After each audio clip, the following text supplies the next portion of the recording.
your server pride is stupid. Who cares about your server? No one gives a fuck about the name of your server. LFG would be fine if it's not cross-realm. By Scott J. It's called All the New Wrath of the Lich King Classic Info, Dual Spec, Emblems, Arenas, and more. So if you're interested in this kind of content, Most of the interviews with Blizzard over the last few weeks have been mainly around Dragonflight, but we have just had a new one from Wowhead, which is with Brian Birmingham, and most of the information we already know, but there has been some clarification around a few topics, so I thought it would be good to talk about today. Giving you the highlights up front, so if you're not bothered about staying for the detail, which you absolutely should, then you can just get the key takeaways from it and go and enjoy your day. So a brief summary of some of the key takeaways from the interview with Brian were, with Dungeon Finder being removed in Wrath of the Lich King, the development team is looking at various ways to improve the player experience when finding a group. Changing how raid lockouts work has been a discussion amongst the team, figuring out a way to reduce the number of required runs players might feel obligated to do once heroic raids are available. Race and faction change services will likely not be available in Wrath of the Lich King Classic, and the team is exploring various ideas on how to balance the races for PvP. Faction imbalance is a major concern for the Classic community, and the team is looking at ways to solve the issue regarding... Before we get more into the video, I want to just say one thing. Classic is different, but people need to come to the conclusion that we are not in 2008 anymore. I didn't come to this conclusion until, like, a year ago, but, like, the standards we had back in the day, like... I just don't think that it's that important. I don't think it's that important for you to make the game as stringent on paid services. Race and faction changes should be in the game. That should just be in the game. It should be in the game. You know, maybe the barber can be a character customizer, like you go to the barber like it is in retail, where you can just change your sex willy-nilly. Change your sex whenever you want to, change your facial features, change your hair. That should all just be in the game for free. But like race and faction changes should be a paid service, and it should be in the game. I don't see a reason not to.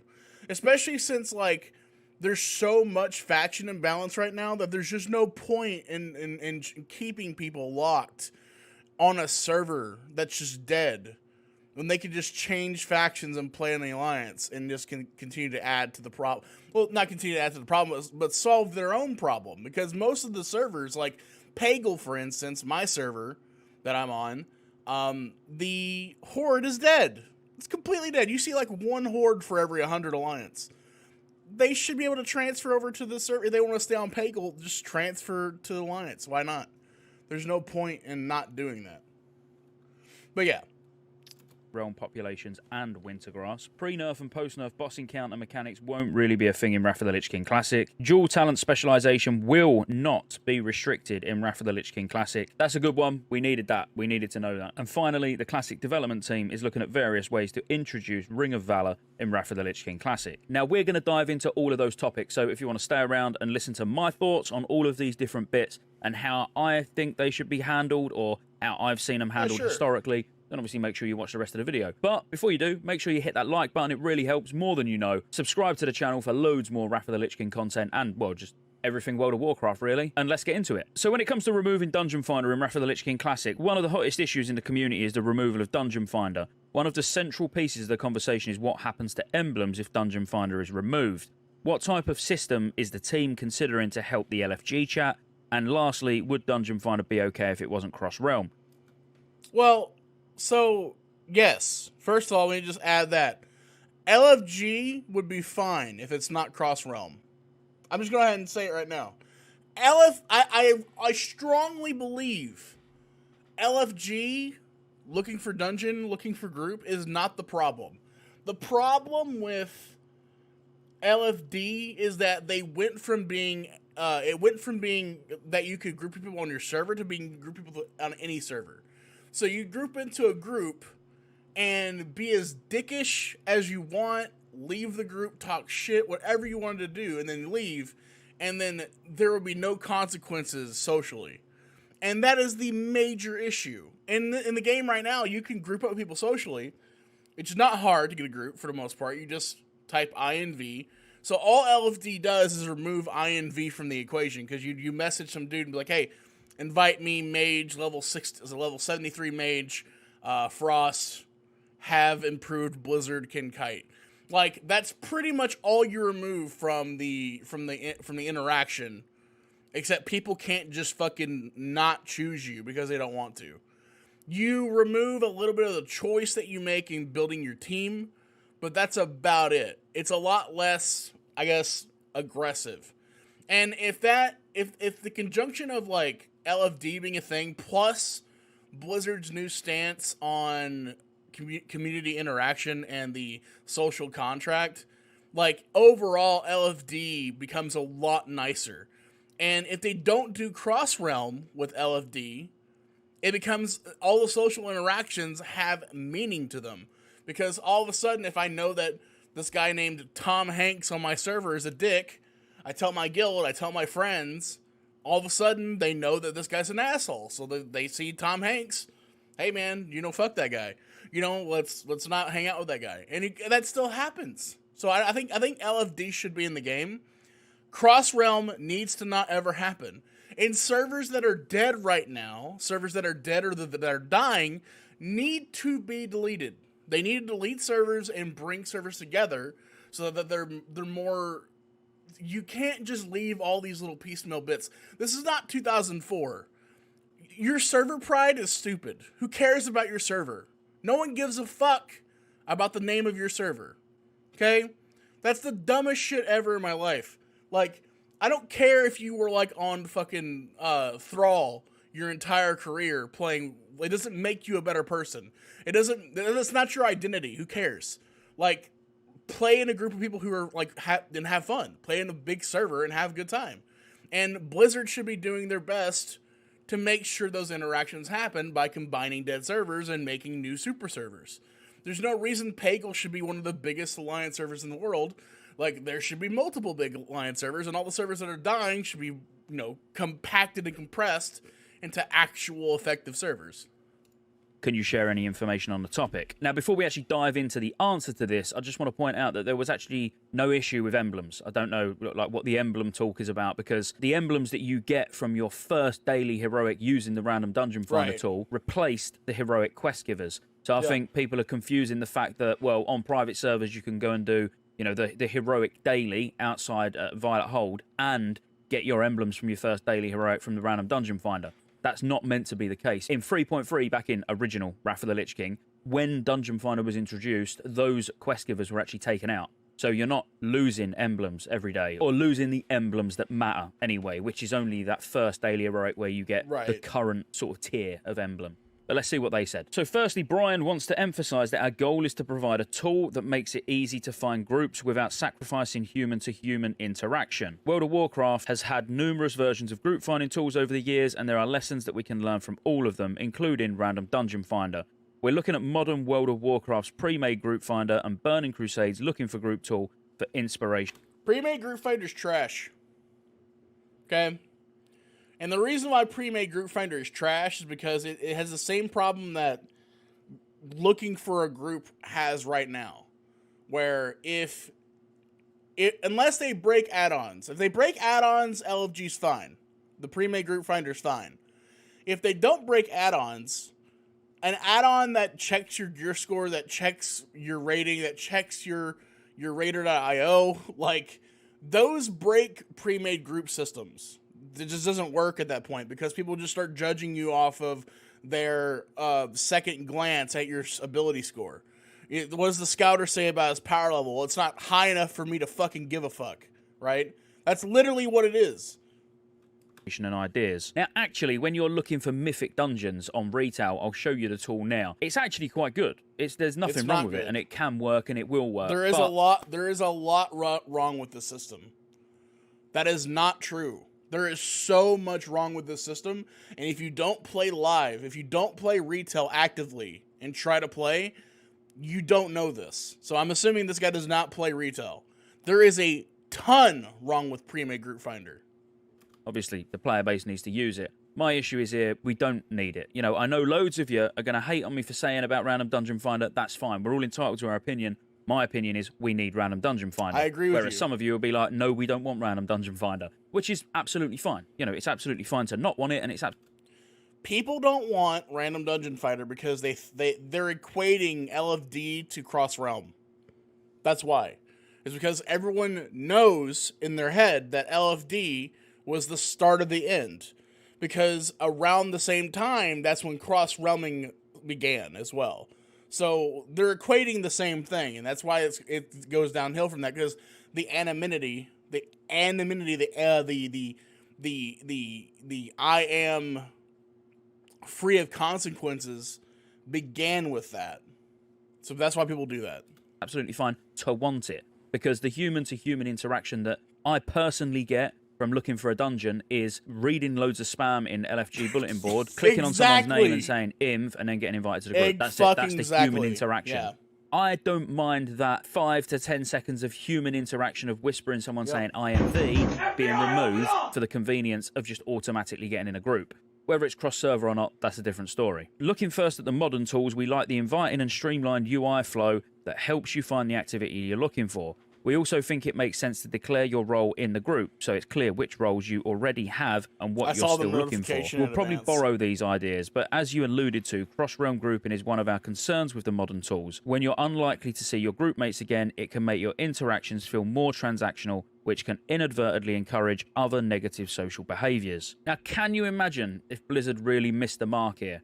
And they was like, well, actually, people want a bigger pool of players to group with, but they want to talk to them. And we got the retail style looking for group, but it was cross-server. I could see that happening. With a Burning Crusade Classic tool, one thing we like is that you can advertise your availability without signing up to organise the group. It's nice to have a way of saying, I'm available, but I don't want to lead. We've heard from some players that they really like engaging with the grouping tool that way. Who are they talking to? So we want to support that behaviour as well. The biggest problem with Burning Crusade's tool is just it's not widely used. So we'd like to make it more enticing by streamlining its interface or adding an incentive to try it. The reason it's not used is because it adds no benefit really over just looking at LFG bulletin board. There's an add-on that we can use that filters all the dungeons. You can just scroll along and look at, who's looking for what. Exactly. The text color changes if it's heroic. I mean, there's no need to use the in-game tool. And I'm worried that we're going to get exactly the same thing in Wrath of the Lich King, but we'll find out soon, hopefully. You also asked about emblems. It's important to remember that emblems drop from bosses in both dungeons and raids throughout Wrath of the Lich King. Prior to Dungeon Finder in 3.3, there was also a daily quest targeting a specific dungeon that awarded bonus emblems, which is what the random Dungeon Finder bonus replaced.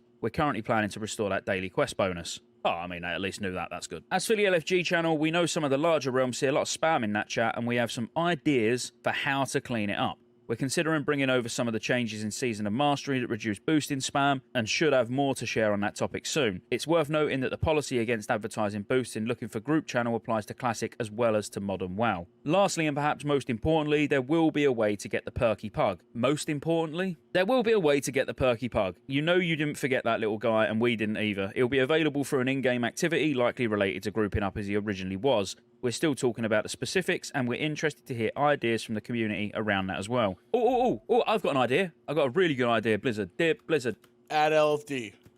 Talk to me. I've got an idea. Just put random Dungeon Finder in. Yep. The next question we'll just gloss over because it's really not important. I don't think it's important because it's fairly obvious what they're going to do, and you probably know as well as I do because we've already said on this channel what they're going to do before they needed to talk about it in an interview. But anyway, changing raid lockouts in Wrath of the Lich King Classic. So the team talked about possibly changing the raid lockout to reduce the amount of times players feel obligated to run the same raid instance. That's fucking stupid. In a given week. The issue with this is the available loot across different raid difficulties / sizes is vastly different. How will the team address this? Now, for anyone who don't know, specifically, it's only Trial of the Crusader that this affects. In Tier 9, you could do Heroic 10-man, Heroic 25-man, Normal 10, Normal 25, but only in TOC. And then they realised that that was wrong. So then come ICC, you couldn't. You could do Heroic or Normal on a boss-by-boss basis, but you could only do one 10-man ID, one 25-man ID. Yeah. But I think they're talking about reducing it down to just being one or the other. So they... And also, that's great, though. I like the idea of no lockout. What's wrong with that? What's wrong with an extended lockout? I mean, requirement, sure.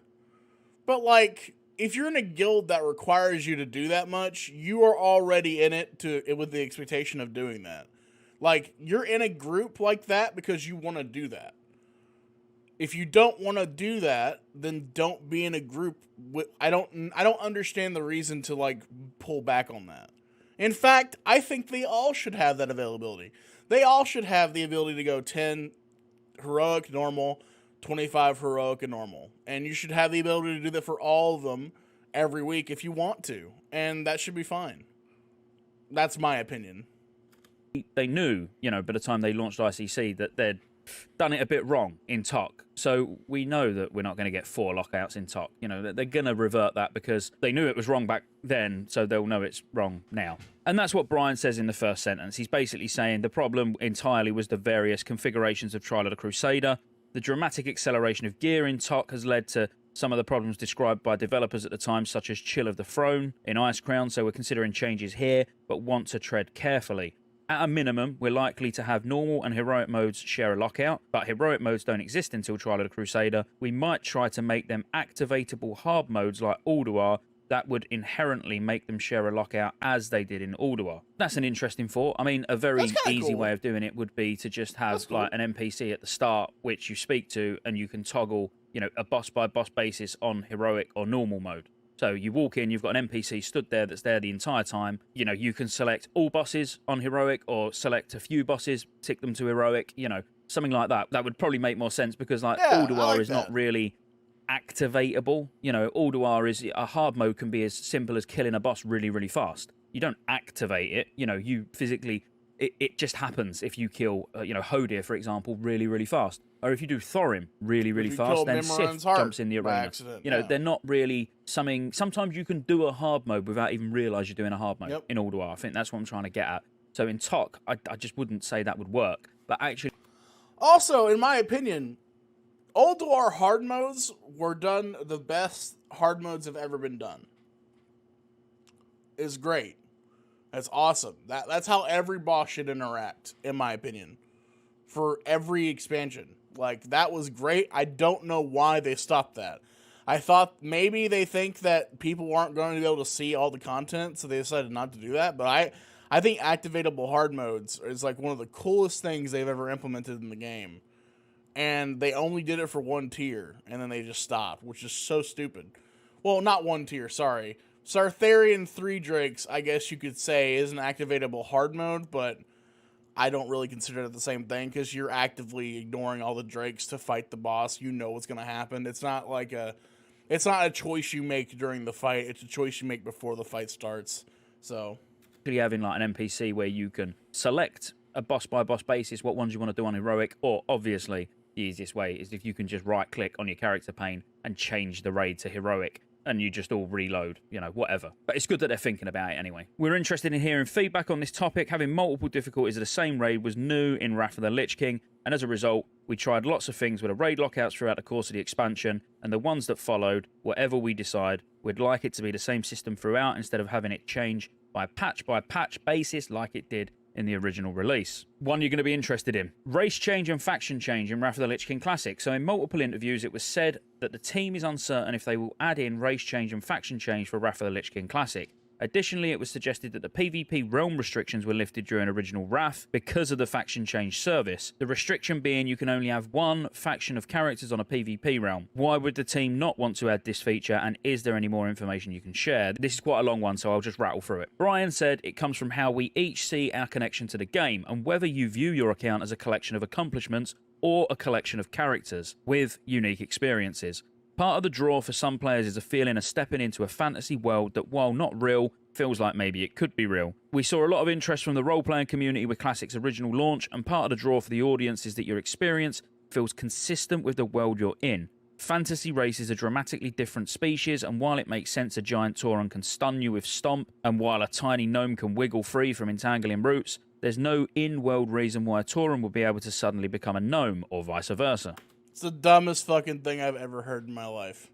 On the other hand, PvP players are concerned about their personal accomplishments and a level playing field rather than they are with their character's story. The abilities of each race change between Burning Crusade and Lich King, and they want access to what's perceived to be the best abilities, while still being able to keep the accomplishments and titles they've already earned. In Burning Crusade Classic, we granted Seal of the Martyr to Alliance, for example, so it's not entirely off the table to do something similar here, but it's a more complicated issue than simply mirroring the Paladin seal. To illustrate why that's a challenge, let's go back to the previously mentioned Tauren and Gnome example. Imagine if we gave everyone the Gnome's power, that would remove the option to use War Stomp for Tauren players. If you thought you had a creative way to use it, or to provide another example, if we gave everybody the ability to choose any racial in Arena, it would interfere with your ability to predict and counter your opponent. You wouldn't normally expect to see a War Stomp from a Gnome after all, but it's something... What do you mean? Like, you have the ability to just label, put their racials next to their names. Like, a simple UI change fixes that.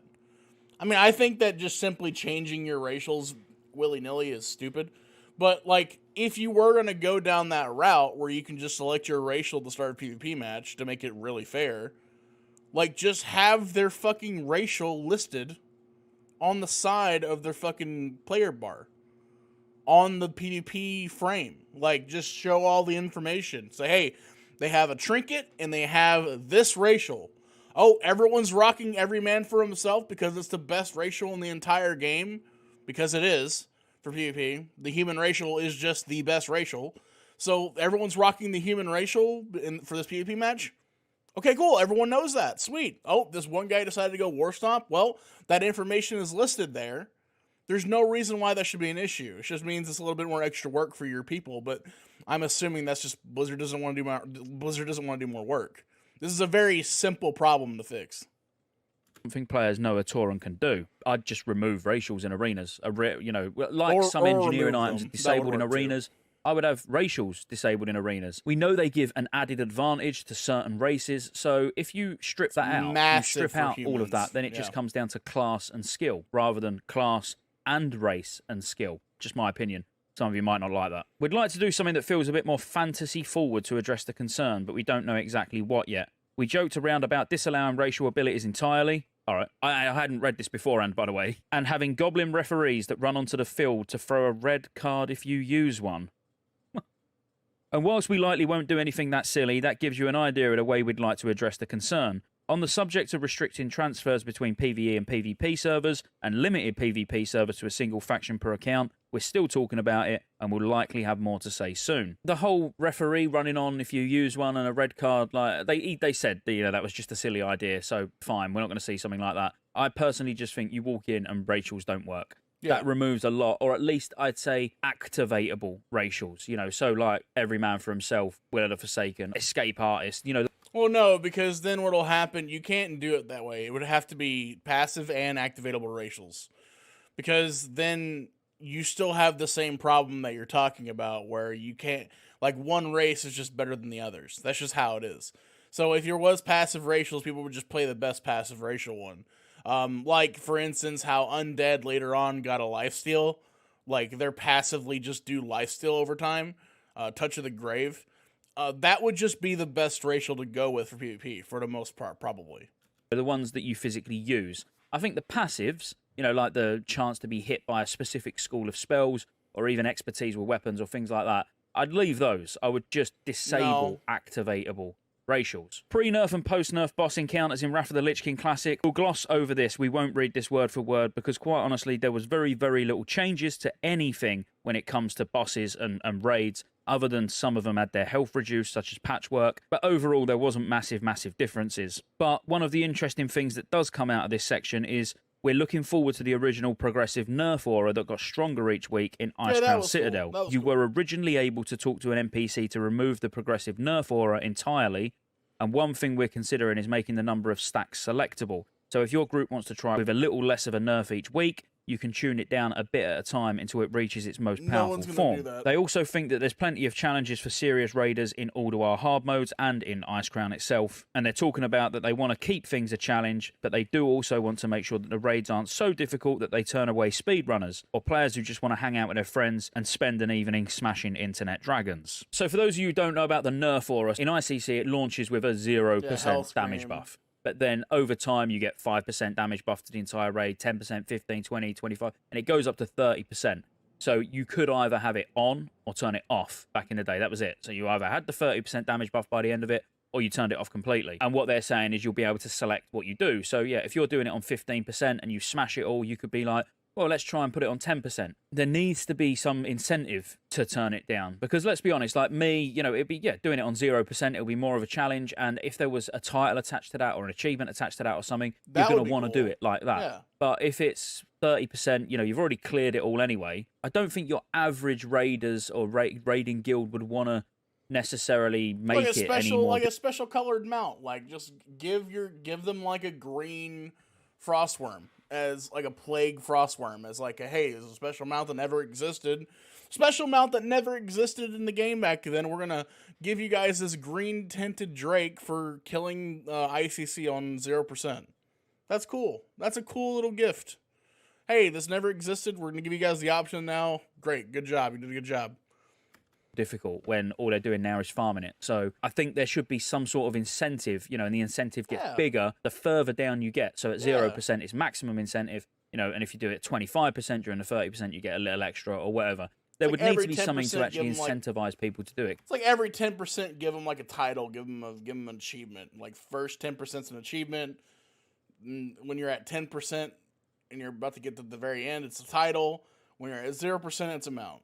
That seems the most easy thing to do. Because I genuinely do feel that most people would just farm it. Let me know in the comments what you think, because I'm thinking from a just getting gear, you know, speed running, just wanting to get in, get it done. If you've already, you know, cleared it on, let's say, the 15% buff. If there's not an incentive, people are just gonna do a 30% buff and just go. They're not gonna reduce the buff. It makes no sense. Unless you now have got so much more gear that you can put it on 10% and you won't even notice the 5% difference. I don't think most people are going to be that bothered. And a very, very interesting one, stopping bots in Wrath of the Lich King Classic. So they've brought up Death Knights. Now, Death Knights being able to be created without requiring a level 55 character, unfortunately means bot accounts will be able to start at level 55 and can make the botting issue worse. Is the team aware of the possibility, and is there any measures to crack down on botting in Wrath Classic? So they say they are aware, and one of the reasons you can only make one Death Knight without restrictions is because they don't want to create a situation where you suddenly have an army of farming alts on realms all over the region. Player reports of botters seen in the world is one of the things that helps us track them down, and we have an improved right-click reporting system going into modern World of Warcraft, which will be in Wrath of the Lich King Classic as well. The new system is intended to standardize the categories you report people for, so they will never deal with botting in a proactive, aggressive way. And the reason why that is because Blizzard, everything that a botter is a subscriber, okay? And when someone is botting your game, they have to subscribe to that game. The reason why Blizzard and other companies get all these accounts into a portfolio, a file, and then ban them all at once at some point is they wait for the quarterly earnings numbers to come in that represents those bots accounts along with actual subscribers. They push that information out to say, hey, look at all the subs we have. And then they ban the bot accounts. But then the bot accounts have another 3 months to build back up, resub, get new accounts, rebot, make their money again. The new quarter comes out, they push the information out again. Hey, look at all the subs we have. And then they ban the accounts again. They will never proactively ban accounts, ban bots. They won't. It will not happen for this reason. It is the way they keep their company alive. It's the way most, like, MMOs keep their companies alive. For instance, Lost Ark, for instance. It has, like, it's like 40, 50% bots. Like, they're not going to get rid of all those people who are potentially playing the game and making their game look better. It's just not going to happen.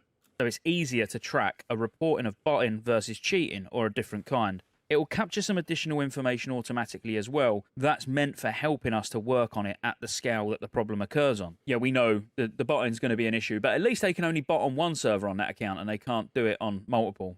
And I'm not being funny. The botting sort of technology now is really good. The scripts that they run and everything, it is quite difficult to tell the difference between a bot and a normal player. No, it's not. You know, if they're just running around fun. It's not. It's not difficult at all. Botters are so easy to tell. It's bullshit. Farming, if they're literally mounting up, flying around, you know, Sholazar Basin, going down, picking a herb up, mounting back up, going round, you know, in the time that they land and they pick that herb up and then they mount up again and fly off, that could be anyone. That could be a normal player. That could be a bot. They need to be able to track how long that person's been online, the route that it's taking, is it always doing the same thing? You know, does it flag up as scripted? You know, it needs to be like that. Us trying to do it is just, unless a bot gets stuck, or a bot, you know, is very clearly going backwards and forwards in, you know, its script's gone wrong or something like that, then all right, we might catch the odd one. But for the majority of these bots, they're going to be up in the air on a flying mount, just going around and only coming down to land on a herb or to mine something. We ain't going to have a clue. Just a quick one that I'll throw in as well. So they asked about Algalon specifically. So Algalon, if you don't know, is like the hard mode boss in Ulduar. So you have to do hard mode Iron Council, start a quest, do a bunch of other things, and then you can summon Algalon. Now, you used to be able to basically zone in, open the door for a raid, get summoned back out, and that's it. You know, jobs are good, and you've opened the door for them. They can kill Algalon without the key, and you aren't saved, so you can go in and do your own clear. Blizzard have basically said, you know, that's the sort of thing they'd fixed. In short, it's a bug, and they will plan to fix it, but thanks for the reminder. So those sort of things that we consider clever use of mechanics, or things that work on private servers that we know are just outright wrong, like that, they will be fixed. Now, onto the one you probably really want to know about. So, dual talent spec. So, Wowhead basically just asked, you know, is the rumor or is the tweet that went out, you know, is it true there's going to be some restrictions around dual spec? And Brian's come out and said they're no longer considering any restrictions beyond what was originally part of the feature. So, you'll be able to change spec as long as you're not in combat, not in an arena, not in a battleground, and when you do respec, all of your resources are gone, and you know you have to then sit and eat or drink or do whatever you need to do. Outside of that, there's going to be nothing. But so there was a feeling among many of us, including me, that dual spec would lead towards one spec for optimal DPS and one for optimal tanking or healing, and we wanted people to feel like they have a spec that balanced those roles, so you could do either of them pretty well. So you could flex into tanking on multi-tank fights and not feel like a liability on fights that needed fewer tanks or healers. That led us to considering things like rest area requirement, using Tomb of Clear Mine, disallowing it in dungeons, things like that. But we've heard lots of feedback from people saying dual spec gave them the freedom to experiment more, which is good, and ultimately we want the feature to be something players are happy to have access to. Things like that blow my mind. And I don't want, like, most of this is really good. Like, I don't want to start making it sound negative, but like that, you know, they didn't want dual specking because they wanted to encourage people to spec hybrid. I'm not being funny. Most people are not going to do that. You know, there's one or two classes that I can think of who could potentially get away, you know, sort of get away with it, such as a Feral Druid, for example, potentially. Oh, and every class, for the most part, has, like, little deviations, because, like, in Wrath of the Lich King, and I think in some of the other expansions beforehand, there's a lot of, like, if you're in a group and you're the only mage, you have to take this talent. But, like, if there's 3 other mages, only one of you have to take this talent, right? So there's little deviations like that, but nothing to the extreme that, like, you're going to be, like, this completely weird offshoot spec. And, I mean, sure, if you're casual, like, really casual, and you don't care about progressing, and you just want to have fun, sure, you can hybrid. Like, there's no problem with that. That's fine. If your group allows it, go for it. But if you're in a group that's serious and wants to progress, there's no way in hell you're going to be like this weird hybrid spec that he's talking about. You will have someone who has Torment of the Week, but then you'll have like 8 other people who don't run it, right? Things like that. Being able to take some tanking talents and some DPS talents, because if you don't know, Feral, tanking, and DPSing are 2 very different specs, so you do need dual spec to do both optimally. But as a warrior, like a warrior's not going to be able to do it. They need to go too far in protection. A protection paladin's not going to be able to do it. Right. You know, it's just a ludicrous thought, you know, to think that that's where the restrictions was going to come from. And, you know, that's the reason why. And then on to faction imbalance and Wintergrasp in Wrath of the Lich King. So they asked, speaking of factions, the faction imbalance issue is always a topic of discussion regarding Classic. In Wrath of the Lich King, Wintergrasp and Vault of Archivon has a massive impact regarding faction balance. How is the development team going to address this problem? Also, how high does Tenacity buff stack? I wouldn't mind playing a rogue with 100 stacks of Tenacity in Wintergrasp. Brian said when Wintergrasp originally launched, it was one of the things that inadvertently drove the faction imbalance on various realms. With faction change available and the Vault of Archivon locked behind Wintergrasp, if your faction couldn't win, it was probably a better idea to give up and switch factions. While we don't plan to allow faction change, you could still just transfer to a realm where your faction is dominant, and we don't want to encourage further faction imbalances. Our current thought is that maybe there will be a backdoor of sorts to let you into Vault of Archivon if you don't currently control Wintergrasp, but that entry will cost something so that you're still incentivized to compete. And that's exactly what I said on a podcast recently, and I think I've even said it on one of my own videos. The best thing to do is just let everybody go in VOA. Yes. But I don't know if that's the best thing. The best thing is to, like I said before, consolidate all the servers down and allow for those servers to have competition. Like, you know, there should be, like, all the Horde servers that are dead, that are mostly Horde, should be condensed, pulled over into Pagel. All the Alliance servers that are mostly dead should be condensed and pulled over into a server that is mostly Horde. And that way you're going to inject competition, inject information into the server. And I mean, if people don't like it, you just continue to do this process until you whittle down to nothing more than, I don't know, 2 classes if you have two super servers if you have to. I don't care. But like having 18 million servers is stupid. Because you don't want inaccessible PvE content that is potentially going to impact everybody's DPS or tanking ability or HPS, because, you know, 25-man VOA can drop 2 pieces of tier 7.5, 10-man can drop 2 pieces of tier 7. It's important that everybody has got a chance to go in there and be able to get loot, no matter how faction imbalanced or balanced your server is. On the other hand, as you identified, there's just a matter of getting a reasonable match going at all on a realm where one side is heavily dominant. I think you're onto something with the 100 stacks of tenacity idea. If the idea of playing as an overpowered underdog appeals to you, maybe it appeals to others. Maybe it's the thing that would incentivize people to play on the weaker faction. Faction balance has been consistently challenging to address in the history of World of Warcraft, but the imbalance is a result of players playing where they want to, and they like to play where they have an advantage. So maybe stacking tenacity to the heavens is the answer. We're still considering options here as well, but high stacks of tenacity and a backdoor into Vault of Archivon are our current top contenders for how to handle Wintergrasp. And the last one is for PvP and Arena in Wrath. So one of the surprising and fun things the development team did in Burning Crusade Classic was add in the Tornadoes for Season 1 Nagrand arenas. In Wrath of the Lich King, Ring of Valor was introduced as an arena map and went through many changes. I believe it was 3.2 when the flame walls were removed from the map. Is this something we might see in Wrath Classic? So Brian said he's glad that we enjoyed them. They certainly led to some memorable moments. We do see part of our mission as providing people some of the memorable experiences of the past, and sometimes things were memorable in part because they had some rough edges. But ultimately, we don't want to introduce something that feels buggy or inconsistent. We've been talking about Ring of Valor, and there are mixed opinions on the team. Some people want it to launch with no flame walls, others want it to keep to the pillar and flame mechanics but restricted to skirmishes instead of ranked matches. We'll probably land somewhere in between. My personal favourite idea is to lock the pillars up at launch, but leave the flame walls in for 1 season. But having said all that, I'm definitely not going to be the one making the final call. We have much more experienced PvP players than I am, and I'm sure they'll make the right decision. I used to love this, by the way. I used to love, like, perching myself on a pillar, and then the pillar dragging me up as a mage so that I was up in the air and I could DPS from the top. Like, I understand how broken that can be, but it was fun. Once we dig into the details and see how the pillars and flame walls work internally. So speaking of arenas, engineers were able to enchant their boots with nitro boost, which allowed them to rocket forward. This was usable for some period during original Wrath, before actually being removed from the game. Could this make a comeback for some portion of Wrath Classic, similar to Nagrand Tornadoes? Brian saying possibly, but we're not sure on the specifics yet. We want your race and your profession to feel like an expression of your character's identity and not something you have to constantly change to be competitive in raids or arena. That said, we also like the idea that the first season might be a bit zanier, while later seasons will get more serious, so it's still an open discussion. We like having something that mixes up the arena strategy each season, and both Cyclones and our banned item list serve that purpose in Burning Crusade Classic. So we're likely to do something like that again. We hope that gives people something exciting to look forward to each season without feeling like they need to be constantly chasing the flavour of the month. But that's it, guys. Make sure you like and subscribe. There's loads and loads of videos coming this week, so definitely hit that subscribe button. And let me know your thoughts in the comments below, because I will read every single one of them. Roll the outro. There's lots of ways you can support the channel to keep me here putting out World of Warcraft content and covering all future MMOs. Consider joining the channel as a member. You get access to emotes. Everyone will know you're a member when you comment on future videos, because you get a nice icon next to your name. Honestly, overall, I mean, there's some things that I feel like there's a hit or miss on, for sure. Like I felt like could have been, I don't know, talked more about.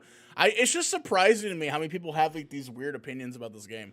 But anyway, Scott J, pretty good video. I go follow him, all that good stuff. Like, subscribe, all that good shit. I'm gonna do it too. But yeah, so.